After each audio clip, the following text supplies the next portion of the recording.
चलो जी स्टार्ट करते हैं। तो ऐसे भी एक तो आज दशहरा है तो ऐसे ही बच्चे गायब हैं, दूसरा बाकी कोर्स तो हो ही गया है। तो अभी हम लोग लास्ट क्लास में आइगन वेक्टर का डेफिनेशन लिख के मैंने छोड़ दिया था ना, एक एग्जांपल कराया था, उसको थोड़ा आइगन वेक्टर को डिस्कस कर लेते हैं। फिर अभी जो भी लीनियर वाला क्वेश्चन है वो डिस्कस करेंगे, और बाकी इसके बाद तुम लोगों का क्या होगा, अभी जैसे क्रैश कोर्स चलेगा, जैसे मैं पहले ही बता रखा हूँ तुम लोगों को ना कि अभी क्रैश जो क्लोबिया वाले बच्चे वो क्रैश कोर्स में ऑब्वियसली होंगे, तो उसमें कोई तुम्हें सोचना नहीं है। मैं तुम्हें पहले ही बोल रखा, फुल पैकेज का मतलब है एक बार फीस दे दिया तो आईएसआई के एग्जाम तक तुम्हें कुछ पे नहीं करना है। जो भी बैचेज आएंगे वो उसमें तुम होगे, वो अलग बात है, तुम एंजॉय करो ना करो वो अलग बात है ना, ये चीज़ें हैं। सो एक बार तुमने अगर 10,000 पे कर दिया, पूरा जैम से जो भी कोर्सेज होंगे वो सब तुम्हारे लिए होगा। सीयूईटी का जो भी कोर्सेस आएगा, कोर्सेस या मॉक टेस्ट, वो तुम्हारे लिए होगा। आईएसआई का जो भी कोर्सेस आएगा उसमें तुम्हारे लिए होगा, चाहे वो मॉक टेस्ट हो, सीयूईटी हो, या बाकी गाइडेंस सेशन जो भी होगा, है ना, तो वो होगा। ठीक है जी, तो आगे कंटिन्यू करते हैं। तो सीयूईटी का फॉर्म अराउंड है ना, जो क्योंकि एकलव्या 1 का सिलेबस हो ही गया है, तो अभी हम लोग क्रैश कोर्स करेंगे। क्रैश कोर्स में वही मॉक टेस्ट और पीवाई की डिस्कशन होगा।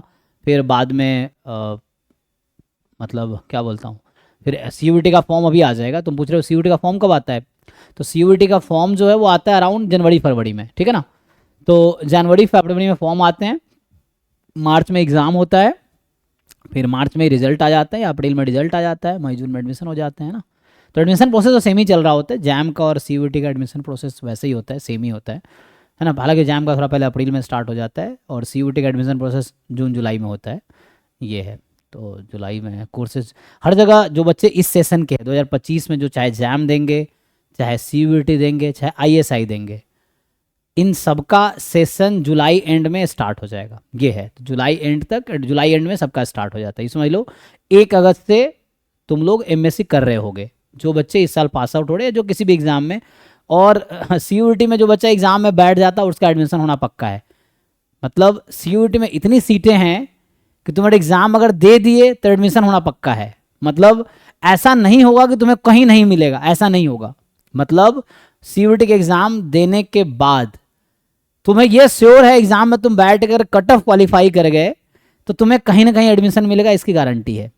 अब वो डीयू बीएचयू नहीं मिलेगा ये अलग बात है, क्योंकि इंडिया में इतनी सेंट्रल यूनिवर्सिटीज़ हैं कि सीटें खाली रह जाती हैं, है ना, ये बोल रहा हूँ, स्पेशली मैं स्टैटिस्टिक्स की बात कर रहा हूँ। तो ये है, बहुत सारी सेंट्रल यूनिवर्सिटी, कहीं ना कहीं एडमिशन होना पक्का है, एडमिशन हो ही जाएगा, बस एग्जाम में बैठना है और एडमिशन हो जाएगा। ये कट ऑफ क्वालिफाई करना है तुम्हें, जस्ट कट ऑफ पार करना है, और दैट्स ऑल।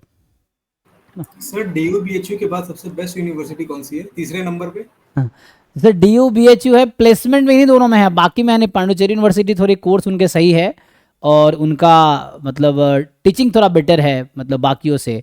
तो डीयू बीएचयू ये तो ऑलमोस्ट सेम ही है, क्योंकि इनके प्लेसमेंट बहुत अच्छे हैं। आईआईटीज़ के मतलब जो कंपनी आईआईटीज़ में जाती है वही कंपनी डीयू बीएचयू में जाती है। वही एक्सेंचर में जो हमारे स्टूडेंट थे, तुमने वीडियो देखा होगा, अभिलाष था या मितुसी, ये लोग 2022 के जैम में थे।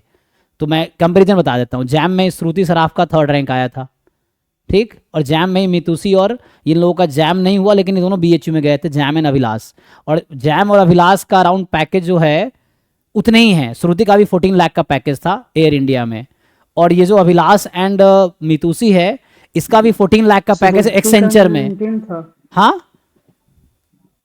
श्रुति का 19 है, वो तो सीटीसी है, हाँ सिटी, सॉरी हाँ 19 सीटीसी है, 19 था, और इनका आई थिंक 14-15 लाख एक्सेंचर में था। ये जो मितुसी एंड क्या नाम है, मितुसी एंड अभिलाष, इसका भी 14-15 लाख एक्सेंचर में थे। और एक्सेंचर में जो आईआईटीज़ में होते वही 14-15 ही होता है, कंपनी अलग है, वो चीज़ें हैं ना। तो कहने का मतलब मेरा ये कि प्लेसमेंट दोनों का लगभग वही है। और सीटीसी, इनका भी सीटीसी होगा। सीटीसी में क्या थोड़ा एक्स्ट्रा वो कंपनी कॉस्ट दिखाते हैं, जो इन हैंड थोड़े कम होते हैं। इन हैंड सैलरी अलग होती है, सीटीसी अलग होती है। सीटीसी लाइक वो टोटल कंपनी है ना, कॉस्ट टू कंपनी शायद फुल फॉर्म है इसका सीटीसी का, कि कॉस्ट टू कंपनी, तुम पे कितना कंपनी का कॉस्ट पड़ रहा है, तो वो अलग है। बाकी फिर इन हैंड थोड़े कम होते हैं, वो कुछ कट उठ के आते हैं, तो वो तो अलग कंपनी का अपना पॉलिसी होता है उसके अकॉर्डिंग। बट ये कि प्लेसमेंट दोनों जगह थे। मेरा कहने का मतलब ये, हाँ श्रुति का 19 लाख था सीटीसी, और इसका इन लोगों का 14-15 लाख था, तो प्लेसमेंट दोनों का हुआ, ये है। और ही बच्चे जैसे उससे पहले तुमने देखा होगा सुधांशु था, सुधांशु सौरभ, वो सुधांशु सौरभ 2021 जैम का बच्चा था, वो एनआईटी त्रिची से एमएससी किया था। उसके अराउंड उस समय 52 लाख अमेजन में हुआ था 2023 में, है ना, वो 21 जैम 21 में था, वो हुआ। बाकी उसी बैच में बहुत सारे बच्चे थे, प्रेम था उसके 16 लाख के थे पैकेज थे, ओम था उसके भी अराउंड, ओम तो अभी वहाँ चला गया गल्फ कंट्री में, आई थिंक वो सऊदी अरबिया इन समथिंग कहीं गया हुआ है, तो वो वहाँ पे जॉब स्विच करके चला गया है, तो वहाँ ज़्यादा पैसे मिल रहे हैं। तो वैसे है, मतलब ये है कि ढंग से वर्क करोगे प्लेसमेंट हो जाता है, वो इंटरेस्ट पे हो, तो बाद में पता चलेगा इंटरेस्ट तुम्हारा किधर है। एनीवे तो हम बाद में डिस्कस कर सकते हैं, पहले क्वालिफाई कर लो, तो ये सब चीज़ें हैं। बाकी बच्चे भी हैं हमारे पास, तो वो तुम्हें बता देंगे। बाकी तुम्हारा क्वेश्चन ये था कि क्या है, सेंट्रल यूनिवर्सिटी का क्वेश्चन मैं भटक गया ना। सेंट्रल यूनिवर्सिटी क्या, वही DU BHU HCU में स्टैटिस्टिक्स का उतना टीचिंग अच्छा नहीं है, क्योंकि तो बच्चे बता रहे थे फैकल्टी एक तो शॉर्टेज है, और दूसरा वो ऑपरेशन रिसर्च के साथ ही शायद चलाते हैं वो लोग, स्टैटिस्टिक्स एंड ऑपरेशन रिसर्च ऐसा MSc कुछ है। सो प्योर स्टैटिस्टिक्स में शायद MSc नहीं है SCU में, जैसा बच्चे बता रहे थे, और वहाँ फैकल्टी का भी शॉर्टेज है, तो टीचिंग उतना अच्छा नहीं है SCU का, ये है।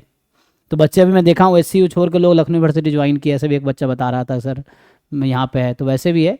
पांडिचेरी यूनिवर्सिटी ठीक है, बाकी राजस्थान यूनिवर्सिटी अच्छी है, हरियाणा में यूनिवर्सिटी है हरियाणा सेंट्रल यूनिवर्सिटी। हाँ JNU DU सेम है क्या, अलग अलग है? JNU में MSc स्टैटिस्टिक्स नहीं है, JNU जवाहरलाल नेहरू यूनिवर्सिटी है, तो वहाँ पे I think MSc statistics course ही नहीं है, ठीक है ना, सो वो नहीं है। MSc स्टैटिस्टिक्स दिल्ली यूनिवर्सिटी में है, BHU में है, हरियाणा सेंट्रल यूनिवर्सिटी में है, राजस्थान सेंट्रल यूनिवर्सिटी में है, उधर पांडिचेरी यूनिवर्सिटी है, इधर SCU में I think statistics and operation research combined है जहाँ तक मुझे लगा। तो इनका टीचिंग भी उतना अच्छा नहीं है, प्लेसमेंट भी उतना अच्छा नहीं है SCU में, ये है। पांडिचेरी यूनिवर्सिटी में टीचिंग अच्छा है, प्लेसमेंट कुछ है, आई थिंक 100% तो नहीं है, बट ये है। लेकिन ठीक है, आगे बहुत करियर अपॉर्चुनिटीज़ है, बस आगे बढ़ते जाओ, बहुत अपॉर्चुनिटीज़ हैं लाइफ में अपने। लखनऊ यूनिवर्सिटी में सर कुछ नहीं है सर, मेरा BSc यहीं से है कहाँ से?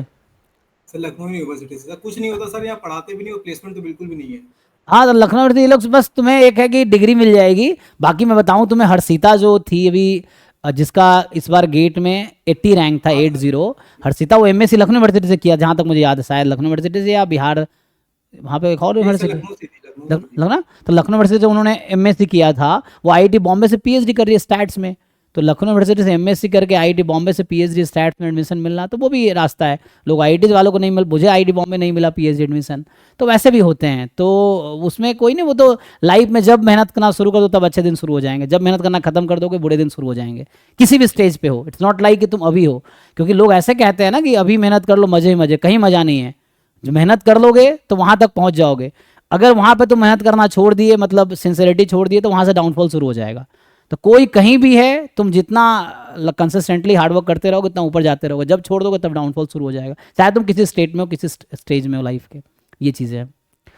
तो पहले DU का अलग था ना टेस्ट, क्या अभी सेम? हाँ हाँ, वो पहले DUET होता था पहले, हाँ एक्चुअली पहले क्या था, 2021 से पहले हर सेंट्रल यूनिवर्सिटी अपना अपना एग्जाम लेती थी, 2018 19 20 में, या उससे पहले 20 से पहले हर सेंट्रल यूनिवर्सिटी का अपना एंट्रेंस, तुम देखते होगे जो कहीं DU लिखा रहता है, कहीं SCU, कहीं BHU ऐसा लिखा रहता है ना, जो हमारे असाइनमेंट है टॉपिक वाइज वाले में, तो वो इसलिए है क्योंकि उस समय उनके सेपरेट एंट्रेंस एग्जाम होते थे। DU का अलग, हर सेंट्रल यूनिवर्सिटी का अपना एंट्रेंस एग्जाम था MSc लेवल पे, मतलब BSc के बाद एंट्रेंस दो उनका, जिस यूनिवर्सिटी में इंटरेस्ट है उनका एंट्रेंस दो, और उसके बाद वहाँ MSc आपको मिलेगा। अब 2021 में क्या हुआ, कुछ सेंट्रल यूनिवर्सिटी साथ है, 2021 में DU साथ नहीं था, 21 और 22 में नहीं था, 21-22 में उन्होंने अपना एंट्रेंस कराया था DUET, Delhi university entrance test, तो उसके थ्रू उन्होंने 23 में वो साथ आए, 2023 पिछले साल पहली बार DU CUET के थ्रू पार्टिसिपेट किया है।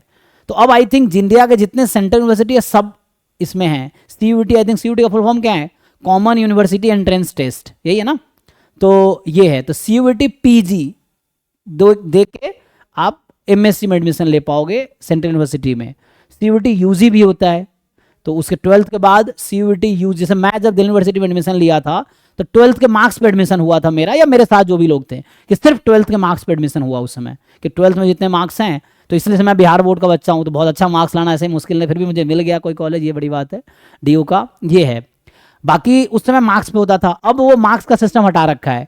अब क्या है कि जो है अभी वो CUET के थ्रू एडमिशन लेते हैं, कि आपको एंट्रेंस देना पड़ेगा, तो ये मुझे अच्छा सिस्टम लगता है CUET UG वाला। जैसे कोई बच्चा दिल्ली यूनिवर्सिटी से BSc मान लो करना है तो अब उसको CUET देना पड़ेगा UG, तब जाकर उनका BSc में या BA में एडमिशन होगा। तो ये ठीक है क्योंकि इसमें हर बोर्ड के बच्चे पार्टिसिपेट करेंगे तो कॉमन एंट्रेंस के थ्रू डिसाइड हो रहा है। वैसे कि हर बोर्ड का अपना मार्किंग स्कीम है। अब ड्यू में एक नॉर्मल बच्चा 90%, सॉरी CBSE में एक नॉर्मल बच्चा 90% ले आता है और हम बिहार बोर्ड में बहुत टॉपर है तभी 90% लाना बड़ा मुश्किल है। जैसा मैंने एक्सपीरियंस किया, हो सकता है सीन अलग हो, बट जैसा मुझे एक्सपीरियंस हुआ है ना तो वैसा है।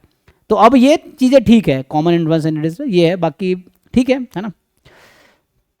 तो कोई क्वेश्चन छूट तो नहीं, चलो आगे आगे कंटिन्यू कर लेते हैं, फिर बाद में डिस्कस करेंगे। ये सब पूरे साल चलता रहेगा ये तो, है ना। तो इसीलिए वो कह रहा था पहले अलग, अब 2022 पिछले साल से 2023 के CUET में इंडिया के जितने भी सेंट्रल यूनिवर्सिटी, हर स्टेट में एक सेंट्रल यूनिवर्सिटी है, हर स्टेट में तुम देखो हर स्टेट में एक सेंट्रल यूनिवर्सिटी है। तो इंडिया में कम से कम आई थिंक 29-30 तो है सेंट्रल यूनिवर्सिटी कम से कम, है ना।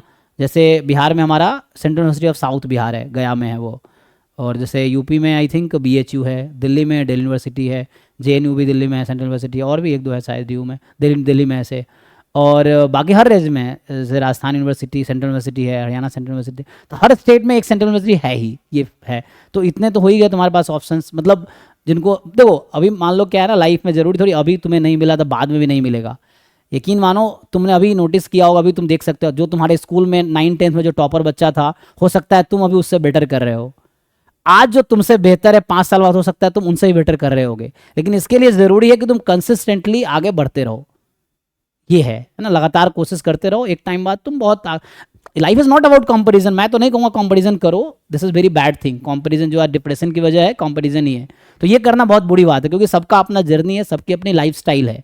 लेकिन अपने आप को इन्फीरियर फील करने के बजाय तुम ये समझो कि तुम्हारी अलग जर्नी है, तो ये है। और कोई किसी से आगे पीछे क्या, वक्त वक्त की बात है। आज कोई तुमसे बेटर है, कल तुम किसी से बेटर रहोगे, परसों तुमसे कोई बेटर रहेगा, तो उसकी कोई कंपटीशन का कोई मतलब है नहीं ऐसे। लेकिन फिर मैं बता रहा हूँ कि लाइफ में तुम्हें लगता है तुम कुछ नहीं कर पा रहे, दुनिया कर पा रही, तो सबकी लाइफ ऐसे ही है और ये जर्नी है, तुम्हें कवर करना है। बाकी और मैं कुछ नहीं कहूँगा, मैं आगे कंटिन्यू स्टार्ट करता हूँ, नहीं तो टाइम ऐसे ही चला जाएगा।